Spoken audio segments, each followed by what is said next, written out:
subcommittee today as well to be able to join in on the conversation. Gene, it's good to see you again. Thanks for the work. Thanks for your whole team and the work they continue to be able to do to be able to drive some things home. I really appreciate that.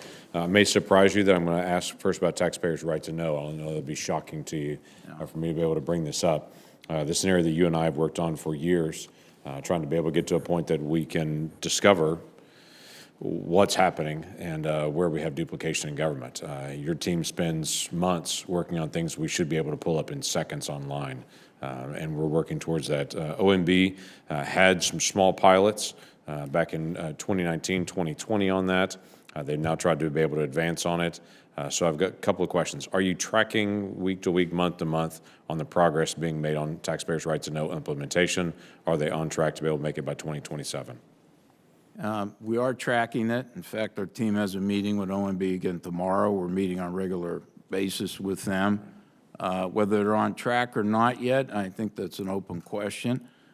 They have these 4 additional demonstration pilots that they're planning to do, as you know. Right. Their target is to finish those by 2025, but contingent upon getting enough resources. Now that whether they get the resources they believe they need or not, I think is the biggest open question.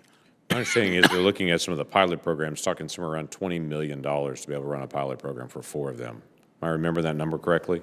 I'm not sure so. Seems like a big number to me to be able to run a pilot program. Well, I've also encouraged them to go to the agencies to get help in this area through the various councils that are in place. And they tap the executive branch agencies often to provide support and resources to help run these pilot kind of programs. So, but I think that's the real key issue that I'm keeping an eye on is whether or not they're either getting the resources directly or getting them from the agencies. And after a while, if I don't see that on track, I will definitely let you know. Okay. Thank you. I think it's just extremely important. We're never going to be able to get on top of inefficiencies and duplication if you can't see it. So this allows us the opportunity to be able to see it, know if it's being evaluated, know the personnel that's being committed to it, and whether it's helpful or not. This is not about just slashing programs. This is discovering if we have 150 STEM programs, oh, look, we have 150 STEM programs, then we couldn't see it before, so let's try to figure out what's actually working, what's not working with it. So I appreciate that very much. On that same line, you had some recommendations on trade-based money laundering as well, and found some duplication and fragmentation in that area.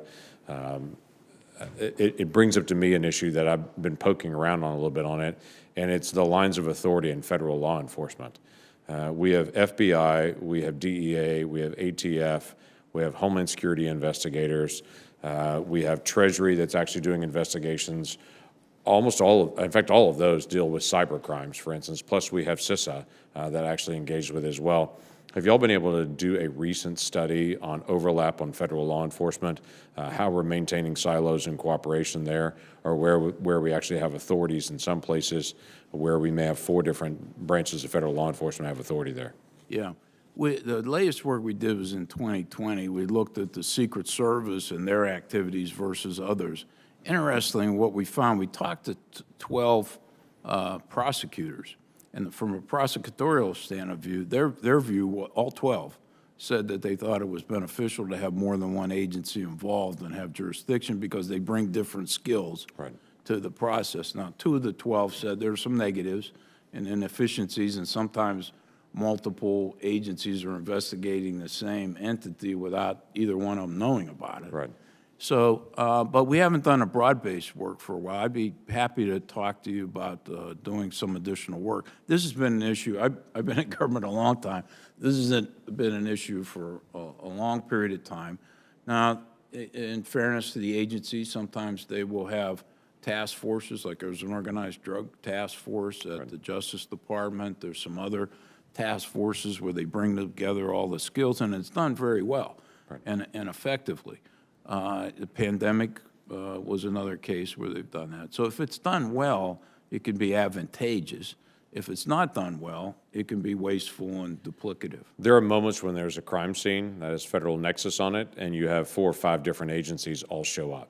Yeah. And you've just got this overwhelming number of people trying to be able to figure out who's going to do the investigation, how it's going to work. And I've not seen a lot of places, there are a lot of places where there's bad relationships there. My interest is, do they all need to be there? Are there tasks that they're each doing? Why do we have four of them to be able to do that in that situation? And what's the best way to be able to do it? Who needs to have that clear line of authority so we don't have so much duplication in the process? Yeah. We'd be happy to look at that issue. That'd be helpful.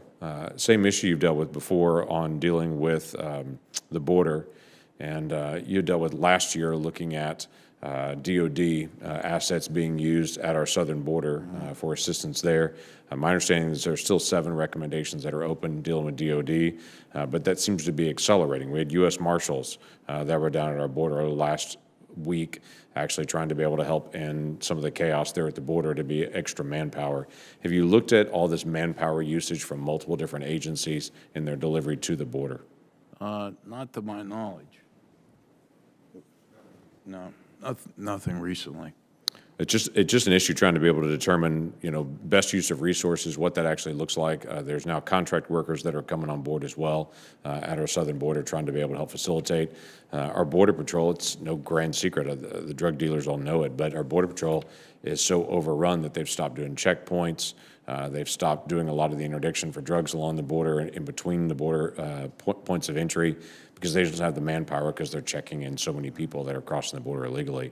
So I understand why DHS is trying to bring in additional assets, but trying to be able to determine what's the best use of those dollars and of people and of resources and how we're facilitating the decrease of drugs coming across our border as well and do that interdiction. I think it'd be extremely important. Okay. We'll be happy to work with you on that issue, too. Be great. We'll get a chance to be able to talk about it long term. Sure. Madam Chairman, thank you very much. You're very